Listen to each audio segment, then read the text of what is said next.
네, 안녕하십니까. 황태순 TV의 황태순입니다. 오늘은 닷새째 지금 단식을 하고 있는 손학규 대표에 대해서 말씀드리도록 하겠습니다. 손학규 대표는 지난 목요일이죠. 12월 6일입니다만은 더불어민주당과 자유한국당 거대 두 정당이 예산안 처리를 합의하면서 그동안 반미당이라든지 민평당이라든지 정의당 등 이 소수 3정당이 끈질기게 요구해왔던 연동형 비례대표로의 어떤 선거제도 개편을 갖다 거부하고 있다라고 하면서 단식 투쟁에 들어갔습니다. 손학규 대표가 단식 투쟁에 들어가면서 이정미 정의당 대표도 동반 단식 투쟁에 들어갔죠. 저는 손학규 대표가 세 가지 점에서 이른바 번지수를 잘못 잡았다, 이른바 조금 헛발질하는 것이 아닌가 하는 생각을 하게 됩니다. 첫째, 예산안 문제입니다. 과거 2013년까지 예산안은 어떻게 보면 야당이 자신들이 요구하는 법안의 통과를 위해서 이른바 예산안하고 연계를 시킵니다. 예산이 차일피일 미뤄지고 또 예산안 심사가 소홀히 되다 보니 그야말로 수백조에 달하는 예산 부실 심사가 비일비재했습니다. 그래서 2012년 국회 선진화법을 만들면서 2014년부터는 무조건 12월 2일, 즉 헌법상 규정되어 있는 새 회계년도 30일 전인 12월 2일에 여야 합의가 안 되면 자동으로 상정 부의되도록 법을 고쳤죠. 자, 사실은 국민들의 한 푼 한 푼 세금을 모아서 예산을 모으고 그 예산을 얼만큼 알뜰살뜰하게 쓰느냐 하는 것은 결국 얼만큼 국회가 그것을 심도 있게 심사하면서 그야말로 낭비의 소지를 갖다 줄여 나가느냐 하는 것이 포인트입니다. 그런데 어쨌든 여야가 이미 12월 2일을 지나서 나흘이나 지난 그 시점에서 예산은 처리를 하겠다 하는 부분을 갖고 이른바 트집을 잡는 것은 첫째, 온당치 않습니다. 두 번째입니다. 손학규 대표는 연동형 비례대표, 이것이 정치발전과 민주발전의 알파이자 오메가인 듯이 이야기하고 있습니다만은 저는 결코 그 손학규 대표의 뜻에, 손학규 대표의 주장에 동의할 수 없습니다. 물론 손학규 대표는 영국에서 학위를 하신 유명한 정치학자이기도 합니다만은 우리 다 알고 있습니다. 여러분, 미국에 상원, 하원 비례대표 있습니까? 없습니다. 미국 비례대표자 없습니다. 그야말로 국민들이 뽑은 그 지역대표 또 주대표들이 모여서 상원 100명, 하원 435명을 구성하고 있을 뿐입니다. 대부분 지금 손학규 대표가 생각하고 있는 이른바 비례대표라는 것은 주로 아마 독일에서 이야기하고 있는 정당 명부식 비례대표를 갖다 염두에 두고 있는 듯 합니다. 실제 주장하는 내용 보면 똑같죠. 독일 같은 경우는 그렇습니다. 300명 연방 의원 중에 150명은 지역구에서 150명은 이른바 비례대표입니다. 먼저 국민들은 지역구 의원을 갖다가 선출하고 또 정당을 택합니다.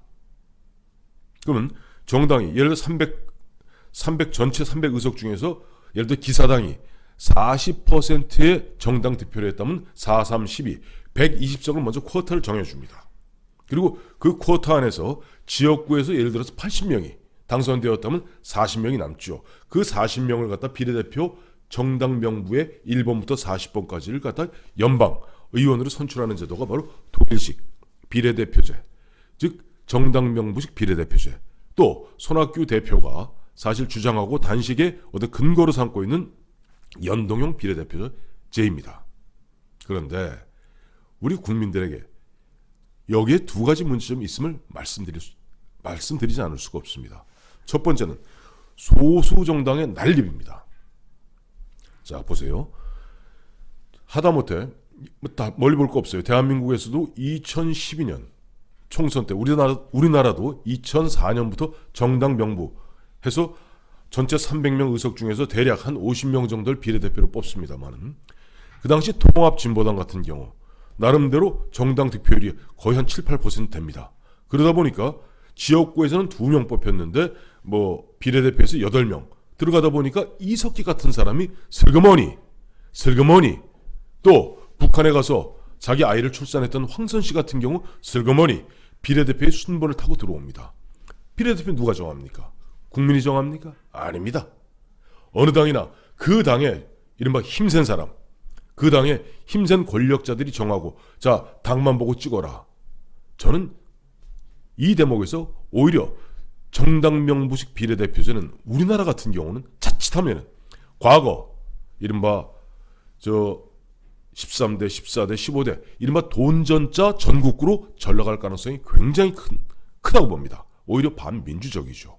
둘째는 정부의 작동 원리에 따라서도 의원 내각제를 채택하고 있는 일본이나 독일 같은 경우는 소수 정당이 난립해도 이른바 일당이 50%를 점하지 못하더라도 성격이 비슷한 당하고 열린 내각을 구성합니다.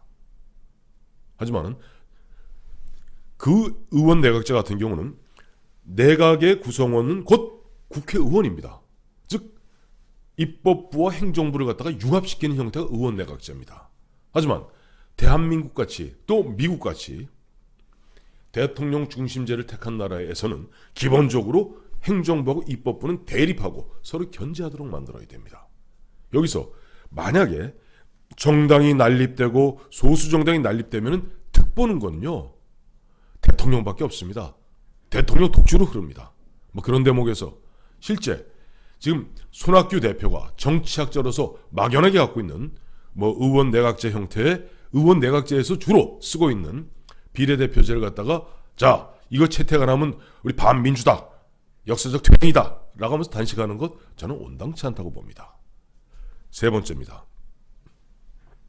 1983년 당시 신민당 전 총재였던 YS 김영삼 대통령이 23일 단식 투쟁을 통해서 그야말로 어떻게 보면 민주주의의 조그만 어떤 이만큼 발전을 이룹니다.